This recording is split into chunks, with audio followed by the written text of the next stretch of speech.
Hi everyone, it's Margaret here with 60 and Me. Thanks for being here this morning. I hope that you're doing great. I'm having my morning cup of tea today. I've got Twinings, it's mango and strawberry.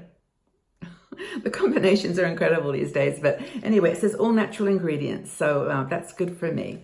So cheers everybody. Hope you got a cup of tea or coffee and just enjoy relaxing for a little bit, because I've got a really good topic for today.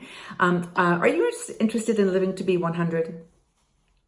Well, I am definitely. I did my yoga this morning. I've decided that I've really got to start working on my diet again, not my diet, but my food intake, and just feeling positive about the future and about aging in this world of incredible opportunity. So I always feel better when I start the day with a little bit of exercise. Maybe you do too. Anyway, I want to talk to you about how to get to live to be 100 healthy years. And I've got some secrets to share with you in just a second, but I do have a very important announcement I want to make. And some of you already know about this, but this is something that we decided to do at 60 and Me recently that I think impacts a lot of people. And I want to share with you what's going on. Now, as I mentioned, I did my yoga this morning. I've been doing it now for, since I was 20 years old, but on and off. But I really find when I take the time to do my yoga stretches, I feel so much better. And 60 and Me has put together some yoga videos. We've been selling them now for years. There's yoga, gentle yoga for seniors, chair yoga, and yoga flows. And they're beautiful videos. They're actually, the teacher is Kat Kabira, and we've now decided to give away these yoga DVDs, access to them online, free of charge. So you can go to youtube.com, type in 60 and Me and then yoga, and all of our yoga videos they're available for you to view online, totally free. Now, there's a lot of free yoga videos online, we know this, but these ones, honestly, we've sold thousands and thousands of copies and 5-star reviews. They're really good. We are making the DVDs available if you want to purchase those, but if you want to just watch the videos with Kat, they're free, totally. And I wanted to mention that again because we have a lot of women who are on budgets, and I understand that, but good health for us was the most important thing to share with our community. We don't charge a membership fee, as you know, so it's really important to give you what we can and make it accessible. So that's the thing. Yoga videos are totally free online. So let's talk about what Terry White had to say about getting older, and yoga or exercise is certainly part of that. So she was 60 years old, and she decided, I want to live to be 100, another 40 years. And so she started what she called the 100th year project. And she asked herself, what do I have to do to get to live to be 100? And she started doing the research and discovered there were some very simple things that she could do to help with longevity. Now, of course, the obvious ones that she came up with were to stop smoking. I mean, I'm not being judgmental here. If you're smoking, that's your decision, but it's one thing that is going to affect your longevity. So smoking is one thing. If you don't exercise now in your 60s, you may live to be 80 years old, but you're going to be stiff. It's just a different quality of life that you can expect if you don't do certain things right now. And so she's made a sort of a list, and she joined a writing group this year, and they actually were recommended a book. I'm going to make sure I read it properly. It's The 100-Year Life, Living and Working in the Age of Longevity. It's by Linda Grattan and Andrew Scott. And the way that they position it in this book is to ask your 80-year-old self what she thinks of what you're doing right now. I know it sounds a little bit odd, but it's actually like, normally it's like, what would you tell your 20-year-old self? But have a conversation and sit down with your 85-year-old or 81-year-old self and ask her what she thinks of what you're doing now in your 60s. And so she said, she sat down with a cup of tea with her 81-year-old self and said, so how am I doing?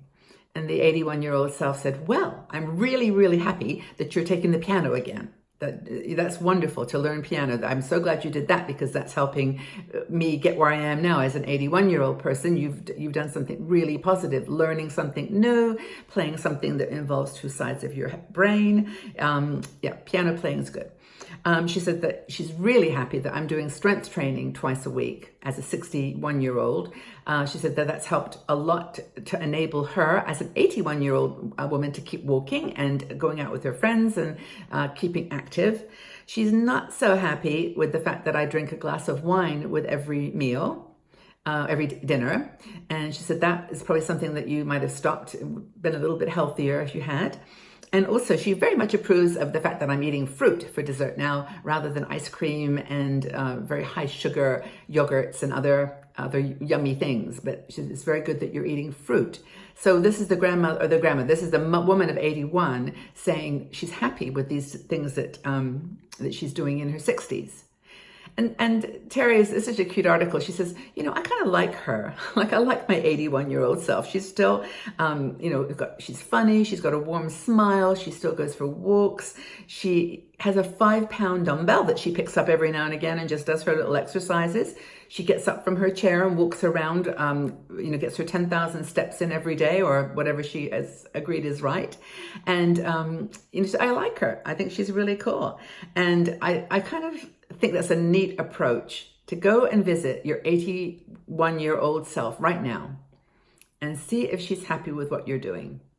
And when I did that exercise myself, I realized that my 81-year-old self would probably be super happy with all the things I'm doing with 60andMe.